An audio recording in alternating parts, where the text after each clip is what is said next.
moving into this new era that we're not just designing software anymore, we're designing minds. The biggest tech firms in the world now are figuring out what they can do to continuously juice people. For them, a doubling in the amount of time someone's spending on their platform can translate to a doubling of revenue. And if you can do that in just a few lines of code, it's a no-brainer for them. The way we're monetizing most of the information in the world is by distracting people, keeping them from doing what they want to do, rather than helping them do what they want to do. How do we consume as much of your time and conscious attention as possible? And that means that we need to sort of give you a little dopamine hit every once in a while because someone liked or commented on a photo or a post or whatever. And that's going to get you to contribute more content, and that's going to get you, more likes and comments. I mean, it's a social validation feedback loop.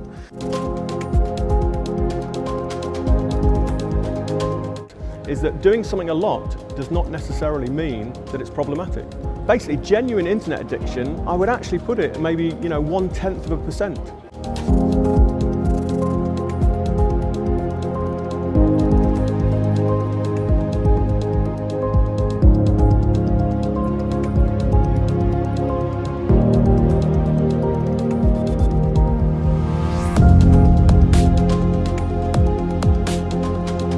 We're talking about a world blanketed with billions of sensors.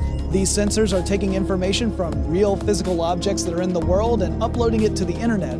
It's a world where your environment transforms as you walk through it because technology that you may not even be aware of is monitoring your every move.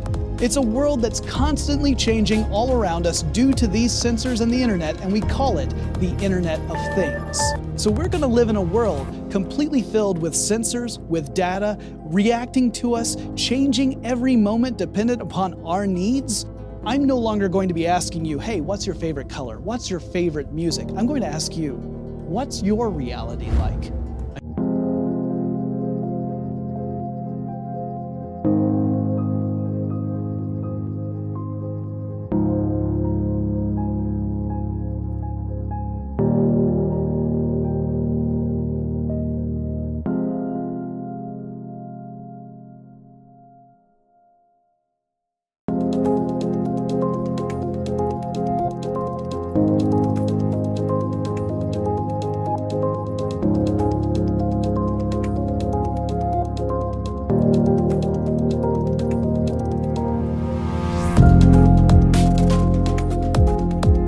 In the future, in fact, today we can get so that you walk into a room, we'll put on a headset, such that you can control the lights, turn on the TV, call for your car, tell your car where to go, type, dictate documents without ever touching a computer screen.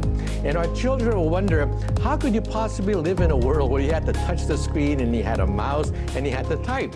Also, drugs and therapies which can perhaps even increase intelligence are now being talked about.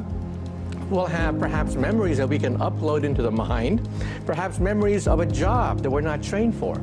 We're trying to create the avatar bodies, artificial bodies, which will allow us to live longer, to overcome our limitations. So the first avatar A, they could transfer the sensory data from their limbs to our body, and they could provide us with the telepresence effect, and this will solve some problems in tourism and transportation, and those avatars can help those people who are disabled. Finally, all of us, we're dying, no other option. So I'm trying to create the mechanism which will be very similar in terms of sensations, but the mechanism which will be more reliable, more capable, and which will be more easy to repair.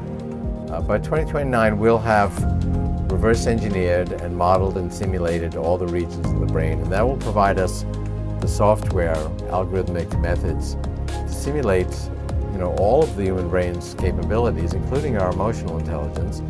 And computers at that time will be far more powerful than the human brain. And we'll be able to create machines that really do have the subtlety and suppleness of human intelligence. By 2045, we'll have expanded the intelligence of our human-machine civilization a billion-fold. That will be a singularity. We borrowed this metaphor from physics to talk about an event horizon that's hard to see beyond.